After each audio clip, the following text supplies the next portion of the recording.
Muito boa noite a todas e a todos.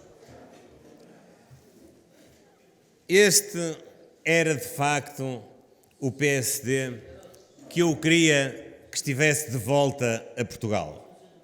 Um PSD popular, um PSD do povo, um PSD aberto, um PSD alegre, um PSD enérgico, um PSD motivado, um PSD a mostrar que é capaz de fazer melhor do que os outros. É esse PSD que está aqui e eu agradeço do fundo do coração a vossa presença.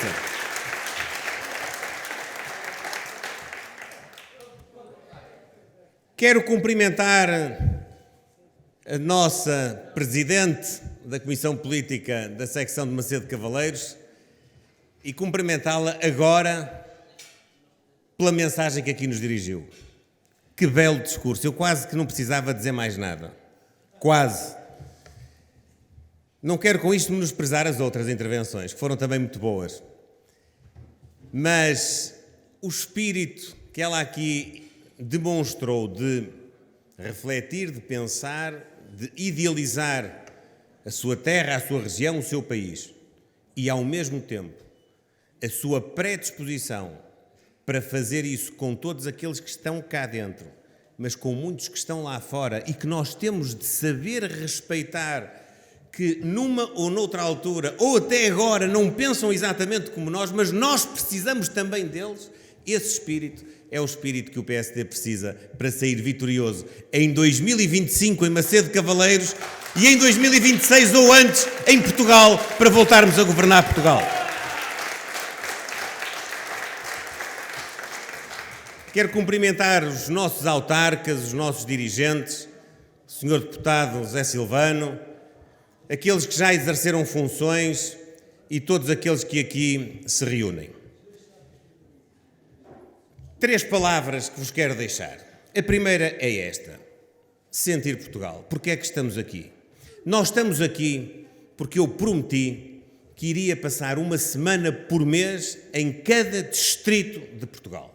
E estou a cumprir. Este é o 12º distrito que visito, vivendo literalmente durante uns dias na região.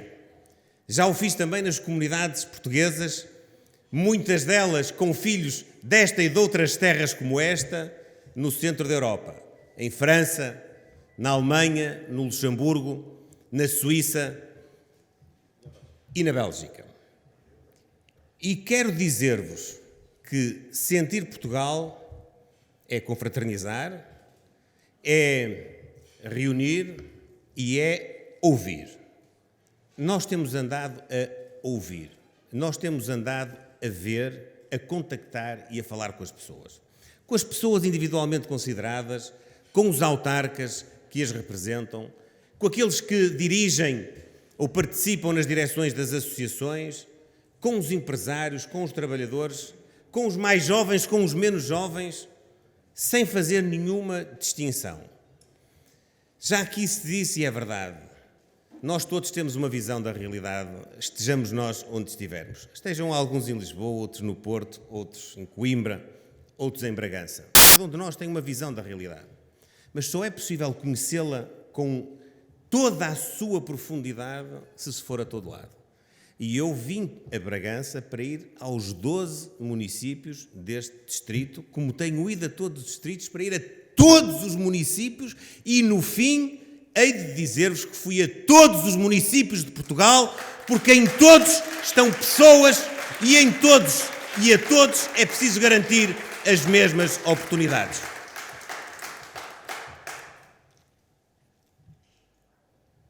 Hoje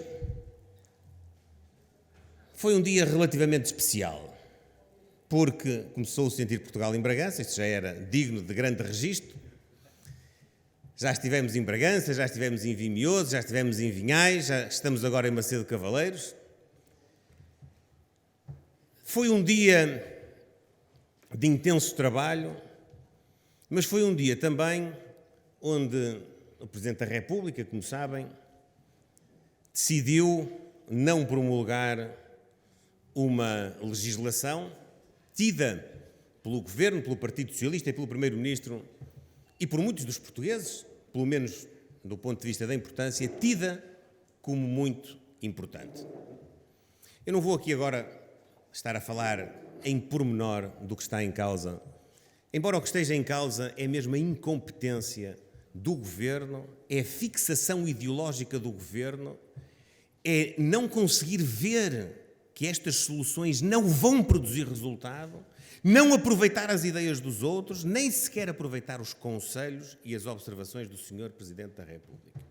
Mas o mais fantástico foi que isto foi conhecido algures ali às 11 horas da manhã, ainda não devia ser meio-dia, e já o Partido Socialista dizia que ia confirmar na Assembleia da República, ipsis verbis, tal como está, todo este pacote de legislação na habitação. E qual foi a razão que foi apresentada para afrontar os portugueses que não se revêem e não confiam naquelas normas?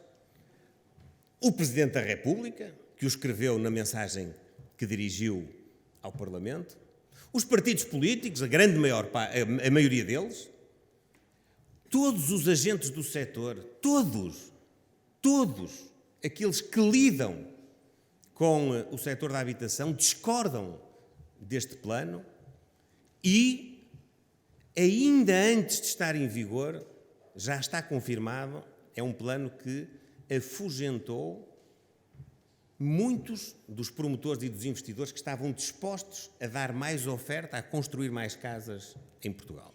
Então, o que é que o Governo aduziu como argumento para poder dizer, não, nós vamos afrontar tudo isto porque tem de ser a urgência? Vejam bem, a urgência. Eu acho, sinceramente, que as pessoas perderam a noção do ridículo. As pessoas perderam a noção da lucidez. Perderam mesmo a noção da vergonha. Como é que um governo, um partido, um primeiro-ministro pode dizer que afronta toda esta gente porque o assunto é urgente quando exerce funções há 8 anos? Se é tão urgente, porque é que durante 8 anos não foram capazes de implementar um plano de habitação em Portugal?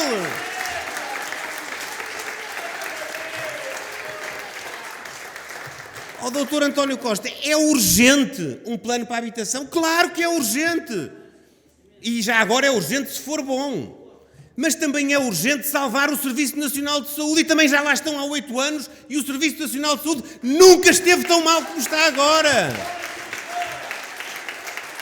Também é urgente salvar a escola pública, porque na escola pública hoje nem todos têm as mesmas oportunidades. Hoje há portugueses que estudam nas escolas públicas e que não têm professores durante um ano inteiro. Há portugueses que não recuperam as aprendizagens que perderam na altura da pandemia. E há outros que têm dinheiro e recorrem, nomeadamente ao ensino privado, onde não há uma vaga em Portugal, apesar do governo ser socialista, recorrem só porque têm dinheiro para poder precisamente ultrapassar essa dificuldade. Também é urgente intervir na escola pública, como é urgente intervir no mundo agrícola. É urgente tratar do regadio para termos condições produtivas. É urgente ordenar a floresta para termos menos incêndios florestais e para tirarmos o aproveitamento económico da sua exploração. Como é urgente olhar para o fenómeno da imigração e acolher e integrar pessoas que vêm de outros destinos e que fazem falta a Portugal precisamente pela razão que aqui foi enunciada de falta de recursos humanos em virtude da baixa demografia, da diminuição dos nossos índices demográficos. Como é urgente baixar os impostos em Portugal, deixar de asfixiar as pessoas, as famílias e as empresas, e em especial dos jovens, para que eles não tenham de emigrar em busca de uma oportunidade e para que o país não caia nesta quase fatalidade que é investir milhões e milhões e milhões e milhões e milhões e milhões de euros de esforço nas nossas escolas, nas nossas universidades, nos nossos institutos politécnicos, para depois darmos numa bandeja todos os nossos jovens qualificados, ou uma grande parte deles, para outros países poderem usufruir dessas qualificações.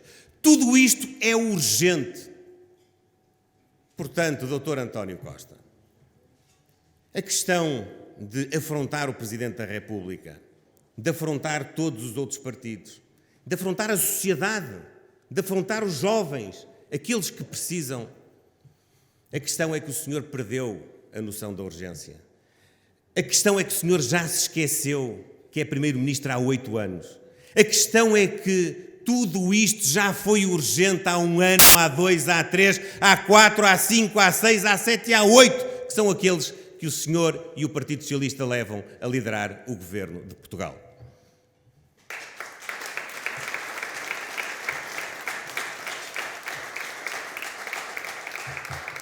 Caras e caros amigos, isto tem tudo a ver com aquilo que nós queremos para o país e também para o Distrito de Bragança e para o interior. Eu não quero, enfim, ser presunçoso, mas tenho que vos dizer, há muitos anos que dedico uma grande parte da minha intervenção política ao objetivo nacional de futuro, estratégico, estruturante, que é a coesão territorial. Também a coesão geracional, mas a coesão territorial. Há muitos anos. E tenho inúmeras iniciativas políticas, umas quando estivemos na oposição e outras quando estivemos no poder, onde também não era fácil. É preciso que o PSD também saiba que quando está no poder também não consegue, ou não conseguiu ainda, vencer grande parte dessas tendências centralistas e de visões que não dão as oportunidades que são necessárias a todos os territórios. Mas eu queria dizer-vos que há muitos anos que me dedico a isso. Mas eu dei uma prova já como Presidente do PSD e quero aqui partilhar convosco, porque costuma-se dizer que quem não se sente não é filho de boa gente e quem faz aquilo que sente e que convictamente acredita como sendo o melhor, deve naturalmente esclarecer as pessoas sobre isso. Está em funcionamento na Assembleia da República, como o deputado José Silvano bem sabe, uma comissão de revisão da Constituição da República. O PSD, já sob a minha liderança, apresentou uma proposta para inscrição na Constituição da República, na Lei Fundamental da República, o princípio da coesão territorial e até a criação de um órgão, um Conselho da Coesão Territorial, onde todos os distritos tivessem a mesma representatividade. Onde houvesse um de Lisboa, havia um de Bragança. Onde houvesse 2 de Lisboa, havia 2 de Bragança. Onde houvesse 3 de Lisboa, havia 3 de Bragança. Essa proposta foi chumbada pelo Partido Socialista. Eu apresentei, ou nós, no PSD, uma outra proposta. Apresentámos que a lei eleitoral pudesse ser revista e que os círculos eleitorais pudessem ter mandatos atribuídos não apenas em função da população, mas também em função do território. Porquê? Porque se for apenas em função da população, a tendência é que cada vez os mais pequenos fiquem mais pequenos e cada vez os maiores fiquem maiores, e Bragança sabe muito bem disso, porque tem perdido representatividade. Esta proposta foi chumbada pelo Partido Socialista. Por isso, Carlos, eu registrei, como disse a Sara, o Hernani, a Clementina, eu registrei. Eu não vou prometer fazer tudo, porque não vou conseguir fazer tudo, como é lógico que ninguém consegue. Há uma coisa que eu vos posso prometer olhos nos olhos. Eu farei tudo o que puder, tudo mesmo, para enfrentar essa teia, esse emaranhado que tomou conta da administração pública e do Estado e que muitas vezes é obstáculo para que nos territórios do interior possa haver melhores condições de atrair investimento. Podem ter a certeza disso. Se eu entendi que isso era importante estar na Lei Fundamental do Estado, faça uma justiça de reconhecer que eu vou continuar a entender que isso esteja na legislação que está abaixo da Constituição, sendo que eu não desistirei de inscrever na Constituição o princípio da coesão territorial e o Conselho da Coesão Territorial. Agora, como aqui também já foi dito, há muitos anos que se discute como é que é possível travar o despovoamento destes territórios, como é que é possível travar o envelhecimento da população nestes territórios, como é que é possível fixar os jovens que aqui nascem, que aqui crescem, que aqui têm as suas famílias, que aqui têm os seus amigos. Há muitos anos que se discute. Eu já disse isto em várias ocasiões e digo-vos aqui em 2 minutos.